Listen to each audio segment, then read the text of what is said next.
we've known for so long about epigenetics. It's decades and decades and decades now, right? And what the latest findings are is that it's the female bloodline that adds layers to epigenetics, meaning in utero, the egg is for 4 to 5 months completely developed inside the fetus while she's actually inside the fluid environment where, of course, oxytocin and stress chemicals release into. She's living, that egg is completely formed and lives for 4 to 5 months inside the fetus, inside her mother. So we now have 3 generations alive at once, and then her mother was a fully formed egg inside her mother while she was 4 to 5 months inside her grandmother. What does it all mean? Well, you need to study history to know that, to know what's still being carried around in our bones, reverberating. And I've just been for another wander through history, because historic research is the main research I did when I was looking at, what could we not really know is happening inside of us. It can't really explain. And, there's this one thing, and it's what women have that it's not psychologically going to be picked up in the average male, right? And that's just how it is. But women know this. They know this. It's a feeling in their bones beyond anxiety, beyond normal fears, beyond stress responding, right? Beyond trauma activated from their life of trauma when maybe they were a kid or something. It goes way beyond that. It's a vibration in the bones of females. It's a terror, basically, of if we are ourself, right, fully, as a female, ourself, as an individual, and expressing in our most natural way, without having to edit, without having to mask, without having to, right? There's this feeling. Now, in history, as far back as the 17th century, and actually it's the 15th century, but the 17th century, women were considered that mental health conditions were in women because they were influenced by the devil. So the definition of a female was devil. And they persecuted them. And it was particularly most notable in women who had suffered, the death of their partner, or they were single or malnourished and weren't looked after, right? So they actually were punished the worst. So women walk around, right? This is a big problem when you understand that, the science crossover to spirituality and what they can't explain is just signed in the industry and has always been sort of there. And it's that we're the weaker sex. It's a defective male, radical. And it's actually on a government website, okay? That it's still there right at this minute. And it goes on and it talks about how basically men wanted to extinguish these women when they were more female, like being themselves, they were at the greatest risk. So if they were thin, you must be living on herbs, not real food. Therefore, guess what? Poor bastards were starving, right? But considered a witch now, so then tortured as well. It just is absolutely ludicrous. This is not the witch era only. This was even way, way before then, right? Where they, the crossover to science and the beginning of gynecology. Anyway, basically gynecology was the devil inside women and the uterus moving around. So they have to do things. And, the solution was to subject them to orgies and things like that. And if they didn't, then they were definite. And if they didn't willingly participate, they were blamed and then assumed to be obsessed by the devil and therefore killed.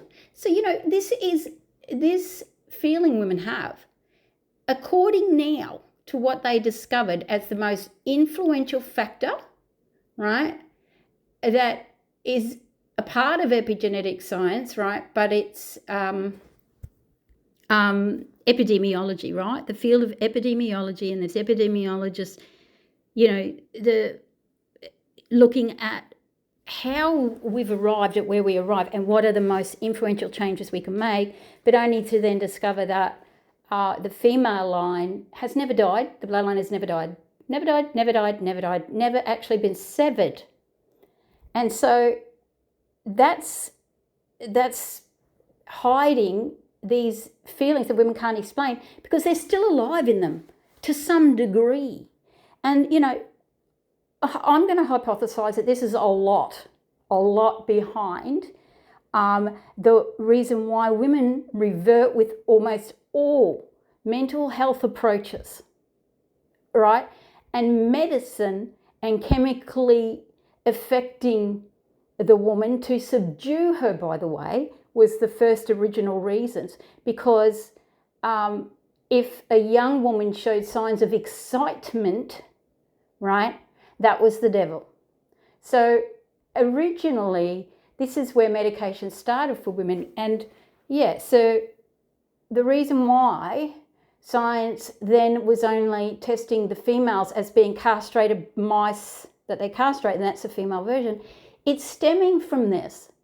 So women now, right now, they deal with anxiety, and I can easily take away a woman's anxiety, but there's this reverberation we can't explain. Why we won't put ourselves out there, why we will pull back, why we won't go forward, why we won't take that final step, why we'll second guess ourselves, why we actually just pull back and go back to being a good girl, because to not do that is the risk of not only death, but persecution.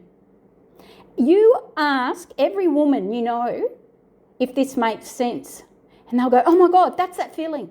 That's that feeling I have. Yes, that's right. That's right. And so one of the things making the most sense is this to women, meaning the intrauterine transference, right? So the perspectives and experiences of the grandmother have left a mark in the mother and even at the granddaughter level. So it's not, it doesn't mean we are them. It doesn't mean we're going to have the exact same life. No. But we are then prone to recreating the destiny and the experiences that cause the same responses and automated retreat in women, and they know they're less than. It's not a belief. They know that as a bloodline alive being all this time, that they are the weaker sex. They know that. They know it risks death. And to this day, a woman speaking up, it's one of the worst things you can do if you want to be publicly persecuted. I just wanted to share that because, help women get the wisdom on to break that bloodline curse, because it is a curse. Because it's not true. It's not justifiable. It doesn't make sense. It's not healthy. So this is an underlying stress cause that, you can't put your finger on, because so they're going to be abandoned and left to fend for themselves, especially the older women, the single women and the widows. Yeah. So the widows were mostly the older women, and the single young ones were most persecuted, obsessed by the devil, and it's the uterus that's causing the problem. If they didn't have a uterus, they would have been a whole human. So yeah, interesting, right? I think it explains why women can't get that feeling gone. And it's like, what if I'm going to get caught? They don't even know what they're going to get caught for. It's a feeling. I'm going to get caught being myself fully, and guess what that means? The risk of bloody persecution, death, being abandoned, ostracised, shamed, humiliated, no support, and therefore, even then, if she loses weight, and there's another thing to consider, thin women were considered to be possibly living on herbs and air and the devil feeding her, so it's not putting meat on her bones. Yeah, this is not, by the way, just Western. That's what I was actually researching today, was what about the Eastern countries historically? And, you know, it was the same thing, that overall, there's been phases and stages, you know, throughout history, but there's a pattern that a woman is half a man, right? And half a man and more bad than good. And that is what women feel, they have to be a good girl. They have to do the right thing. They have to, not get attention. They fight for attention in leadership and business. But guess what? The minute they get that voice, the minute they stand out there, this is the monster that comes and gets them and takes them straight back down into their comfy zone.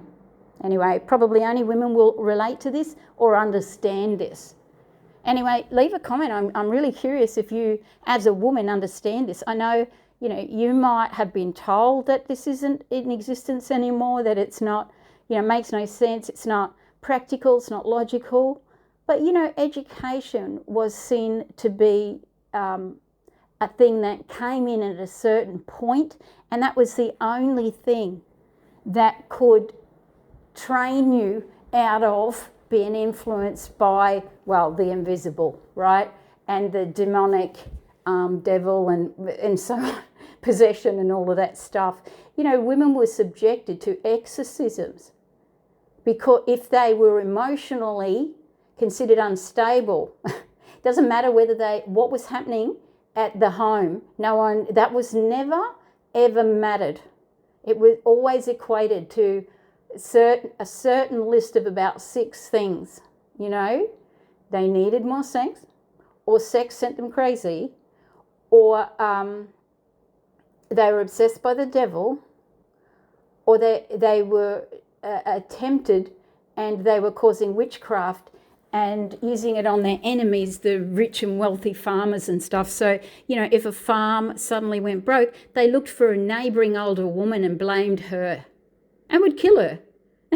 She had nothing to do with anything, mind their own business. So, interesting to look at history and to say, well, it doesn't matter. Times are hang on a sec. 3 generations alive, or at all times there has been no death in the female bloodline. You got to just wonder then, epigenetics, what they're showing as evidence, the maternal factor, the maternal line is where the change can happen, though. That's the good news. The good news is, a process like Creatrix, it takes you to get wisdom on any point of historic shit. Anything, no matter where it could have ever started, the wisdom is gained so that it recalibrates you now on that. So the reason I wanted to bring this out was because this isn't even on the radar. So you got to do the right issues, you got to work on the right topics. So this has been one that, linking the dots from epigenetics, the maternal transference, intrauterine transference is the terminology in science according to epidemiologists.